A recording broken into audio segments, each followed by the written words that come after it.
لیکن اس کا مطلب یہ نہیں کہ اسلام نے عورت کو گھر میں قید کر کے رکھا ہے، بلکہ اللہ تبارک و تعالیٰ نے انہیں ضرورت اور مجبوری کے وقت گھر سے باہر نکلنے کی اجازت دی ہے، لیکن مکمل پردے کے ساتھ، تاکہ اپنی حفاظت کر سکے۔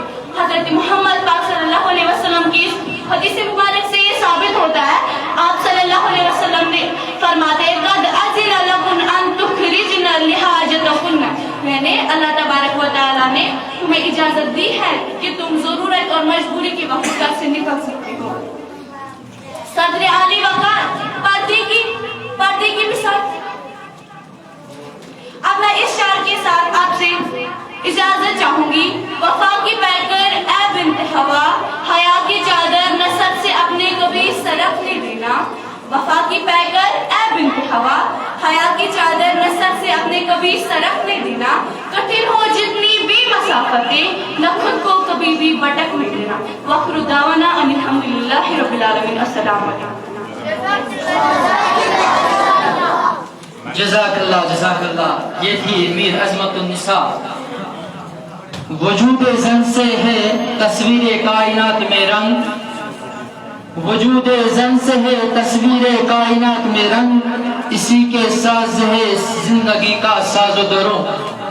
تو اب میں دعوت دینا چاہتا ہوں سیرت الرحمان کو، وہ آئے اور اپنا ٹاپک پیش کرے۔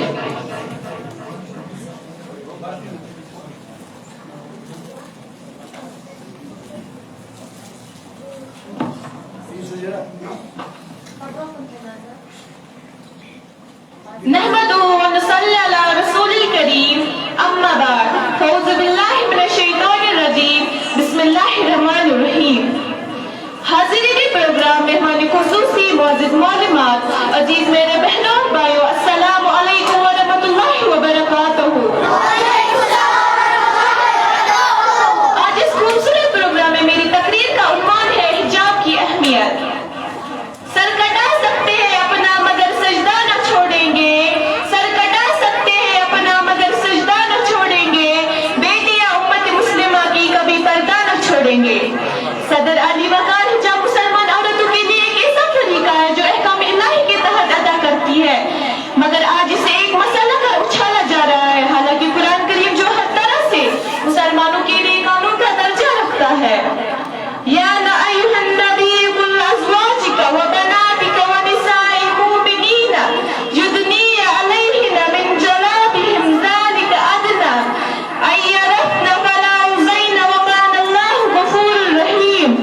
اے نبی صلی اللہ علیہ وسلم، اپنی بیوی اور بیٹیوں اور اہل ایمان کی عورتوں سے کہہ دو کہ اپنے اوپر اپنی چادر کے پلو لٹکایا کرے، یہ مناسب طریقہ ہے، انہیں پہچان لیا جائے، انہیں ستایا نہ جائے، اور اللہ تعالیٰ غفور رحیم ہے۔ عزیز سامعین کرام، استعمار کی سالہ کی سازشوں کے نتیجے میں آج بھرپور حملوں کی زد میں ہے۔ مسلم دنیا کو پاکیزگی سے ہٹا کر بے حیائی کے دلدل میں دھکیلنا اور عورتوں کو ترکینا کے نام پر بے حیا کرنا شیطان قوم کا ہمیشہ سے ہدف رہا ہے۔ شیطان کی سب سے پہلی چال جو اس نے انسان کو فطرت کی سیدھی راہ سے ہٹانے کے لیے چلی تھی کہ وہ عورت کے جذب شرم و حیا پر ضرب لگائے، اور اس کی شاگردوں کی روشنی آج تک قائم ہے۔ ان کے ہاں ترقی کا کوئی کام اس وقت تک مکمل نہیں ہوتا جب تک کہ ایک عورت اپنے حجاب سے باہر نہ آ جائے۔ یہ لوگ پردے کو ترقی کی راہ سے بے رکاوٹ قرار کرتے ہیں اور طرح طرح سے برقع و حجاب کے مذاق اڑائے جاتے۔ حقیقت یہ ہے کہ پردہ و حجاب عورت کو تشدد ہی نہیں، تحفظ بھی عطا کرتا ہے۔ پردہ عورت کی زینت ہے اور شرم ہے اس کے زیور، اور اس زیور کی حفاظت پردے کے ذریعے ہی مکمل ہے۔ برقع و حجاب معاشرے سے بے حیائی کی جڑ کاٹ دیتا ہے، اور جب عورت پردہ اتار پھینکتی ہے تو اس کی مثال اس سپاہی کی سی ہے جو اپنی ذات اتار پھینکتا ہے اور دشمنوں کا ڈرنے والا بن جاتا ہے۔ جناب صدر جب ایک والد اپنی بیٹی سے سوال کرتا ہے کہ آئی فون پر کور لگانے کی وجہ کیا ہے، تو بیٹی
جزاک اللہ.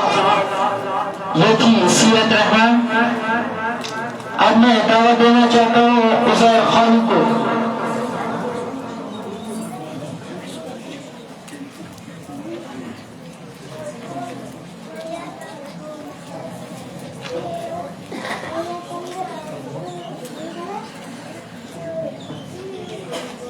الحمدللہ رب العالمین والعاقبۃ للمتقین. اما بعد فاعوذ باللہ من الشیطان الرجیم. بسم اللہ الرحمن الرحیم. بغیر حب علی مدہ نہیں ملتا، بغیر حب علی مدہ نہیں ملتا، عبادتوں کا بھی ہرگز صلہ نہیں ملتا. خدا کے بندو سنو غور سے، خدا کے بندو سنو غور سے، جسے علی نہیں ملتا اسے خدا نہیں ملتا. معزز سامعین کرام اور میرے ہم مکتب ساتھیو، السلام علیکم ورحمۃ اللہ وبرکاتہ. آج جس موضوع پر مجھے لفظ شائع کرنے کا موقع ملا ہے وہ ہے شان حضرت علی رضی اللہ تعالیٰ عنہ. حضرت علی رضی اللہ تعالیٰ عنہ حضرت ابو طالب کے بیٹے تھے اور حضرت محمد صلی اللہ علیہ وسلم کے چاچا بھائی تھے. حضرت علی رضی اللہ تعالیٰ عنہ مسلمان ہند ژوٗرِم خلیفہ. حضرت علی رضی اللہ تعالیٰ عنہ کو بجے مسائل پر اسلام قبول. حضرت علی رضی اللہ تعالیٰ عنہ زائے 3 رجب 599 عیسوی مکس ماس. حضرت علی رضی اللہ تعالیٰ عنہ نکاح گو حضرت محمد صلی اللہ علیہ وسلم سے لکچہ کورسے یمس ناو اوس حضرت فاطمہ. حضرت علی رضی اللہ تعالیٰ عنہ لڑ واریاہ جنگ مسلمانن ہند خٲطرٕ. حضرت علی رضی اللہ تعالیٰ عنہ وفات گئی 11 رمضان 641 عیسوی منٛز. سٲنۍ پیٚوو نبی صلی اللہ علیہ وسلم فرموو بے شک چھِ علی میٛانِس تہٕ بہٕ چھُس علیَس منٛز. قلعہ خیبر کے جنگس منٛز چھِ حضرت محمد صلی اللہ علیہ وسلم سٕنٛدِ بہادری ہٕنٛز کانٛہہ تہِ مثال میلان. حضرت علی رضی اللہ تعالیٰ عنہ کوٚر قلعہ خیبر فتح. حضرت علی رضی اللہ تعالیٰ عنہ فرموو اَکہِ وقتہٕ حضرت محمد صلی اللہ علیہ وسلم باز کر قلعہ خیبر فتح.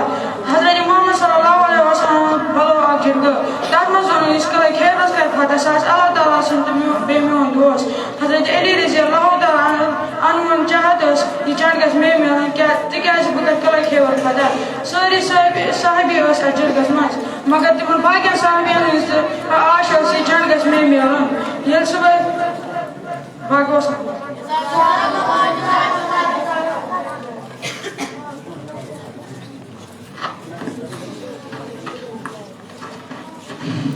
جزاک اللہ.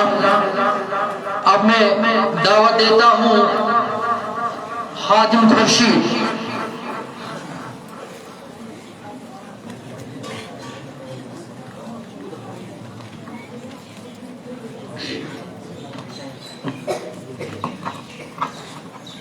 بسم اللہ الرحمن الرحیم. نحمده ونصلي على رسول الكريم. اما بعد حاضران پروگرام مہمان خصوصی معزز معلمات عزیز بہنوں اور بھائیوں، السلام علیکم ورحمۃ اللہ وبرکاتہ. آج اس خوبصورت پروگرام میں میری تقریر کا عنوان ہے قبر کا عذاب. قبر کا عذاب اسلام میں ایک اہم موضوع ہے جو موت کے بعد انسان کی اعمالوں کی نتیجہ اور آخرت کی حقیقت کو واضح کرتا ہے. یہ ہمیں نیک اعمالوں کی ترغیب دیتا ہے اور گناہوں سے بچنے کی تقریر کرتا ہے. قبر کی حقیقت، موت کے بعد انسان کی روح برزخ میں داخل ہوتی ہے جو دنیاوی زندگی اور آخرت کی درمیان ایک درمیان مرحلہ ہے. نبی کریم صلی اللہ علیہ وسلم نے فرمایا قبر ہے تو جنت کے باغوں میں سے ایک باغ ہے یا جہنم کے گڑھا میں سے ایک گڑھا ہے. قبر عذاب کے اسباب اللہ تعالیٰ کی نافرمانی، نماز میں کوتاہی، جھوٹ بولنا، غیبت کرنا، الزام تلاشی، طاعت کا خیال نہ رکھنا.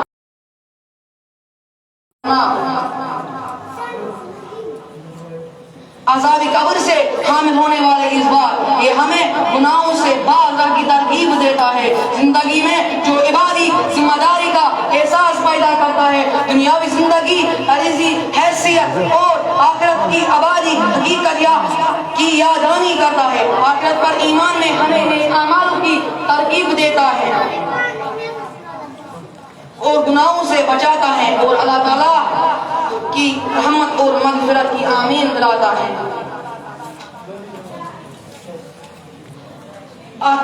آخر میں آپ سے اس شاعر سے رخصت لیا ہوں، عمل کے بغیر ہے قبر کا سفر دشوار، عمل کے بغیر ہے قبر کا سفر دشوار، یہاں نہیں چلے گا کوئی بہان نہ کوئی انصاف۔